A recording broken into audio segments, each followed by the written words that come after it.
Hi, this is Dale with The Insurance, and today we're going to talk about an article that's quite important, and much like all other things or all things related to insurance, it kind of gets glossed over because in the heat of the moment, a lot of things are on your mind. The title of the article is How to Choose the Right Home Insurance Deductible. So, congrats, you're buying a home. The process is extremely stressful. The last thing on your mind might be home insurance, right?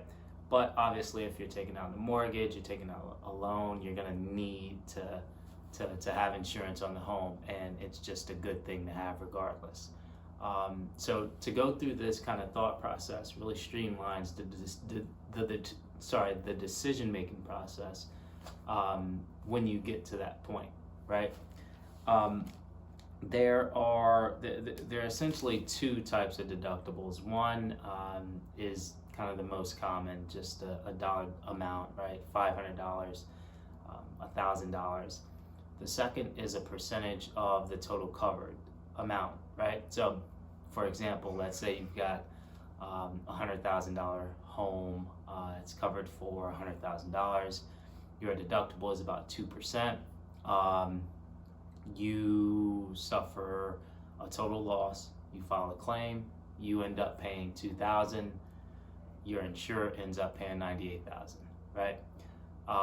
So typically with these deductibles, the higher the deductible, the lower the premium, and vice versa for lower deductibles, right? So as you think through it, you'll find that those who,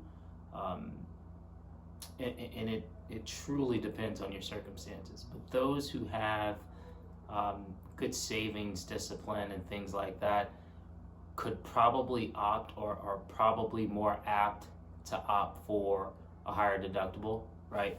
Because you can stash away a portion of those savings from the premiums and use them for that rainy day in which you need to file a claim, you have to absorb that high cost, but hey, you know what, I've got this cash saved up for this very reason. Another reason, or the other group of people that fall into the camp of a high deductible, are the folks that, if you just can't afford a lower deductible, right, you need those savings. Your financial circumstances don't allow you to pay a larger premium. In that case, just make sure you have a backup plan for the time if or when you end up having to file that claim. You're going to have to absorb that high deductible cost. A lot of people use a credit card, some type of line of credit, just to have in the background as a backup plan if you happen to need it, you need to file a claim. Kind of alternatively, those that are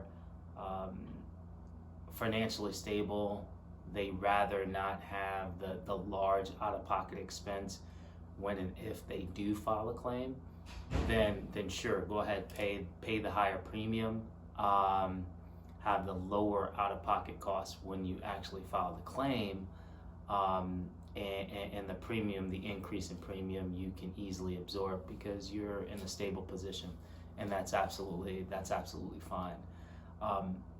And like we said, just to think through these steps will certainly help once the opportunity presents itself, or you're faced with, hey, I need to get home insurance. And sometimes it happens really, really quickly. You already will have kind of walked through these steps and know which option is best for you. Thanks for stopping by, guys. Hope this was helpful. Talk to you next week.